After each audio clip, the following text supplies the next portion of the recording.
Bom, abrimos a nossa noite de hoje de olho nas datas. 7 dias por semana, fevereiro nunca com 30 dias, Carnaval, Páscoa, Natal, tudo isso e muito mais segundo o calendário cristão ocidental. Mas será que você já parou a pensar em quantos calendários existem? Nós já. E por isso nós preparamos um encontro com uma expert no assunto, que vai nos contar mais sobre eles. Imagina, olha o currículo da moça. Ela é pós-doutora em antropologia, que é uma coisa que eu amo perdidamente, e história, outra coisa que eu adoro, pela USP, só isso, pela Universidade de São Paulo. Está aqui comigo, é a Lídice Meyer. Boa noite, bonitinha você é. Tu não precisa se levantar, tá bom, querida? Boa noite. Obrigado por ter vindo, está na sua casa. Fique à vontade, tá linda, hein? Muito obrigada. Não, com um currículo acadêmico desta magnitude, tão linda assim, puxa vida. Muito obrigada. E obrigada pela gravata combinando, tá ótimo. Deus é tricoteiro. É verdade. Lídice, o homem se orienta contando os dias desde tempos imemoriais, para nós que amamos antropologia e história, né? Sim. Mas afinal, quando é que surgiu o primeiro calendário? Bom, registro mesmo de primeiro calendário só quando a gente começa a ter a escrita já, né? Então já desde a Babilônia. Mas no período paleolítico já podemos encontrar, sim, já temos alguns registros de possibilidade de contagem do tempo. Encontrou-se já ossos e pedaços de marfim com alguns riscos, que provavelmente é algum controle do tempo. Então, quer dizer, como você colocou muito bem, Rony, desde que o homem é homem, parece que ele se preocupa em controlar o tempo da vida dele. É verdade. Como você falou só, depois da escrita, eu imaginei, sei lá, os sumérios, Sim. sei lá, a Babilônia, né? Mas não antes, né? Antes. Provavelmente bem antes. Agora, fevereiro, isso é uma coisa que é curiosa, eu queria que você explicasse. Fevereiro, por exemplo, é o único dos 12 meses que tem 2 dias a menos e às vezes tem um a menos, que são chamados os bissextos, né? O próximo bissexto, se não me engano, vai ser 2020, né? 2020. Tá. Porque a cada 4 anos nós temos que fazer este ajuste. Vamos lá, então. E por que em fevereiro? Porque isso é importante, né? Vamos porque ver. em fevereiro, porque vamos falar do gregoriano agora, então tem que falar do... Tudo bem, é toda uma história para a gente chegar nisso, né?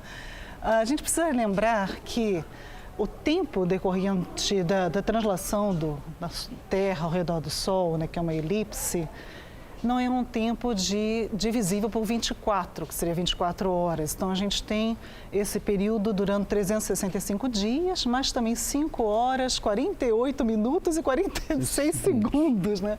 Como fazer isso, então? Então, no decorrer do tempo, as pessoas foram criando possibilidades de resolver isso. Por incrível que pareça, a primeira resolução disso, a primeira vez que pensou-se em criar o chamado ano bissexto, foi no Egito. A solução foi de Ptolomeu III. Bom, já na fase ptolomaica, já tinha os greguinhos lá que tinham uma outra visão, né? Tanto que por isso o calendário é chamado de calendário alexandrino até, é um dos mais antigos. E depois, então, isso foi adaptado pelos romanos, e a gente vai ter o calendário juliano, e posteriormente vai ser uma nova adaptação, então, feita pelo Papa, no caso, Gregório XIII, né? E aí a gente vai ter o calendário gregoriano. Então, com isso, foram fazendo essas várias adaptações. Então, o ano bissexto já existia há um bom tempo. O cálculo de quando vai ser bissexto, que a gente até atualmente segue o que foi estabelecido pelo Papa Gregório XIII. Será que daqui a algum tempo a gente vai ter que fazer novas adaptações? Bom, pelos relógios atômicos, próximo, eventualmente, mas vai demorar muito tempo, a gente não vai estar aqui, nem você nem eu. Sim, o que aconteceu com o calendário juliano, por exemplo, é que a cada 300 anos, na verdade, a cada 400 anos, desculpa, havia uma defasagem de 3 dias, que são justamente a soma desses minutos e segundos que ficavam faltando. Resultado, é isso que Gregório XIII ajusta. Como é que ele faz esse ajuste? Ele diz que todo ano, então, de 4 em 4 anos, você tem um bissexto, exceto se for um ano terminado em 00. Olha ele aí. Ele aí me observando para ver se eu falo certo. Exceto se for um ano terminado em 00, também não é bissexto, a não ser que esse ano terminado em 00 seja divisível por 400. Interessante isso. Então, por isso, nem todo ano terminado em 00 será bissexto, apenas aqueles que forem divisíveis por 400, para compensar esses 3 dias de 400 em 400 anos. Puxa vida. Lenda ou verdade que fevereiro era o último mês do ano? Verdade. Se Verdade. ajustava, então, no último mês. Se ajustava no último mês. Isso desde os egípcios. Os É porque egípcios as pessoas tinham... falam, não, mas como? Eu disse, porque o mês começava em março. Como se faz a conta? Setembro, outubro, novembro, dezembro. Quer dizer, é uma coisa que... Exatamente. Agora, É isso mesmo. nosso calendário, nós estamos falando aqui, é chamado de gregoriano. Sim. Por causa desse senhor que nós estávamos vendo agora há pouco, esse Lá que está está aí, ele de novo. o Papa Gregório XIII. Mas por que leva o nome de gregoriano? Só por causa dele? Sim, na verdade sim, porque foi ele que fez toda essa reunião de astrônomos e matemáticos que chegaram a essa conclusão, então, de como resolver o problema da defasagem dos 3 dias, que aconteciam de 400 a 400 anos. E ele fez, então, uma bula papal, instituindo o novo calendário, e por isso ele acaba levando o calendário gregoriano esse nome. Bom, Isso no século XVI. desde as épocas paleolíticas o homem tem tentado marcar o tempo, a minha pergunta é simples. A gente não pode também achar que é só o nosso, né? O gregoriano. Deve existir outros calendários, lógico, né? Sim. Quais outros existem, Lidice? Juanita, tem uma curiosidade muito engraçada. A gente tem essa noção, então, que o mundo todo adotou rapidamente o calendário gregoriano e nem foi, né? Então, houve toda uma demora para adotar isso. Aqui apareceu um calendário budista, chinês, né, por exemplo, que ainda, apesar de você ter um calendário secular, que é o gregoriano nos dias de hoje, você tem um calendário religioso, né, no caso, que se adota por aqui. Então, você consegue conviver com 2 calendários, em alguns povos, como é o caso aí dos chineses. Tá. E mesmo alguns povos que a gente hoje adotam o calendário gregoriano demoraram muito. Por exemplo, só os católicos adotaram imediatamente. Os protestantes demoraram muito, demoraram 2 séculos para adotar, só no século XVIII que foram adotar o calendário gregoriano. Só em E os 1700... católicos ortodoxos só no século XX. Gente, desconhecia isso completamente. É uma curiosidade, que tem o calendário judaico. O hebraico, né? Agora, que ano estão hoje no calendário hebreu, o calendário judaico? 5.000 e cacetado. Sim, 5.000, 700 e qualquer coisa. 730 alguma coisa, por aí. Que outros calendários existem? Bom, apareceu ali o calendário chinês, nós temos o calendário muçulmano, islâmico, que ele começa a ser contado a partir da Hégira, né, ou a fuga de Mohammed, também está no ano 1000 e alguma coisa, é bem menor também a contagem. Tem um calendário iraniano, temos ainda o próprio calendário... Mas o iraniano não é... alexandrino, que ainda existe. Etiópia, por exemplo, ainda usa o calendário alexandrino. Meu Deus, lá no chifre da África, como é que pode isso? Sim. Então, alguns lugares ainda não adotaram o gregoriano. Isso acaba causando, muitas vezes, Uma confusão. Problemas históricos de datação. Principalmente do século XVI para cá, algumas datas não coincidem, dependendo do povo. Deixa eu fazer uma pergunta absolutamente imbecil agora. Segundo esses calendários, em que ano que a gente está? Pergunta aí não é imbecil, só que dificílimo de responder, porque cada calendário desse vai dar uma data diferente para a gente. Essa mistura fica muito ruim. Por exemplo, o sistema métrico decimal existe em todo o mundo, menos nos Estados Unidos. É engraçado. Jarda, pé quadrado, tudo acre, é tudo ao contrário, né? E a gente nunca tem que fazer continha, tem que ter aquelas tabelinhas, isso é horrível.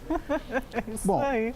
Isso é uma outra pergunta que também não pode calar, que é a história do calendário maia, que todo mundo ficou esperando nas profecias. O mundo ia acabar no dia 12 de 2012. Tá. A virada do milênio também. Bom, de onde vêm essas e outras profecias? Ok. A preocupação com o fim do mundo é algo também muito antigo em vários povos. O calendário maia, o que a gente tem nele são diversos períodos históricos agendados, marcados, períodos antigos. E ele funciona num somatório de ciclos de 52 anos. E nesse somatório de 52 anos, havia essa data, né, de 2012, então como sendo uma possibilidade de fim do mundo. Não aconteceu, existe uma próxima já marcada, tá? De 2600 e alguma coisa, tá. Que seria a continuidade dessas contas para frente. Exato. O calendário maia. Teve aquela história de que não era o fim do mundo, mas era o fim de um ciclo Eu ouvi muito isso. Você deve ter Exatamente. ouvido também. Essa era a ideia, justamente. Tá. Os maias não pensavam em fim do mundo. Eram ciclos de vivência. Então, houve um período que teria sido destruído por ventos, outros por tempestades, agora seria a destruição pelo fogo. Mas o que é isso? Pode ser uma coisa não, digamos, material, É uma mas metáfora uma coisa qualquer, metafórica, com certeza. Uma coisa espiritual. Bom, um calendário, pelo que eu aprendi agora com você, é adotado de acordo com a cultura de um povo, né? Cada um tem um. Mas geralmente ele é aliado à ciência, no caso dos astrônomos, e à religião, que você acabou de mostrar para a gente. Por que essa influência? Eu digo científico-religiosa. Ok, vamos lá. Também vou voltar agora para a nossa pesquisa mais antropológica e histórica, ok? Sim. O que a gente pode pensar? Desde o início, com a contagem do tempo, a necessidade de contar do tempo do homem tem finalidades religiosas também. Temos que pensar que o homem do passado, ele não dividia a vida secular, a vida cotidiana do mundo religioso. Tudo era misturado. Então, por exemplo, uma atividade cotidiana como a plantação, semeadura, colheita, eram eventos religiosos. Então, tudo era também datado de forma religiosa, regido pelos grandes astros, o Sol e a Lua, que também, muitas vezes, eram tidos como deuses. Sim. Então, tudo isso acaba se misturando nessa ideia de marcar o tempo. Quem rege o tempo é até uma divindade. No caso do Egito, Ra, Sol. No caso dos babilônicos, Sim, a Lua. E assim por diante. Então, o surgimento dos calendários está ligado diretamente à religião. E o gregoriano também não poderia estar de fora. Ele também está pautado no quê? Na ideia da necessidade de você ter uma data fixa da Páscoa. Ah, então... Então, ele também tem origem religiosa.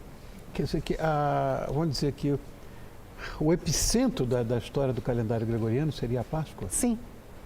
Havia a necessidade de você agendar uma data Páscoa, que com essa defasagem que acontecia a mudança no período da Páscoa. Tá. Que a Páscoa ela teria que ser datada sempre próxima ao equinócio da primavera. Tá. E o equinócio da primavera acontecia em lugares distantes, às vezes, Lógico, da Páscoa. Então, eu lógico. precisava marcar. Como fazer isso, então? Ele acabou, Gregório, então, acabou omitindo 10 dias no calendário, né? É como se você fosse dormir no dia 5 e acordasse no dia 15. Mas foi a forma dele conseguir conciliar a Páscoa para acontecer no primeiro domingo após a primeira lua cheia que acontecia após o equinócio de primavera. Acontecendo isso, a partir daí, todas as Páscoas iam acontecer dessa mesma maneira. Meu Deus Então, do céu. até mesmo o calendário teve uma motivação religiosa, não foi porque ele gostava de matemática. Não, ele tinha uma razão de fazer isso. Lídia, eu vou dizer uma coisa. Eu aprendi muito com você, por mais apaixonado que eu seja por antropologia e por história, porque você tem um jeito muito pouco didático.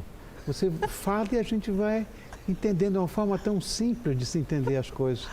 Então, eu quero te agradecer muito por ter vindo. Quero marcar um novo encontro para você. Ai, que bom, seria um prazer. Não, volta, porque esse é um assunto a mim tão apaixonante. Sempre fui muito bom aluno em antropologia, tenho paixão por isso, história é a paixão Imagino. da minha vida. Então, para a gente trocar mais ideias, inventar umas novas pautas aqui para a gente se Seria um divertir. prazer. Obrigado, viu, Lídia? Eu que agradeço. E só para muito. dizer, esta bonitinha que está com a gente aqui é doutora, pós-doutora em antropologia e história pela Universidade de São Paulo, que é a Lídia Meyer, a quem eu agradeço muito por ter vindo. Obrigado, Eu que agradeço querido. a oportunidade. Bonitão, toma conta dela, hein? Vê lá, que ela é muito bonitinha. Obrigado, querida. Obrigado. Obrigada, Agora. Obrigado.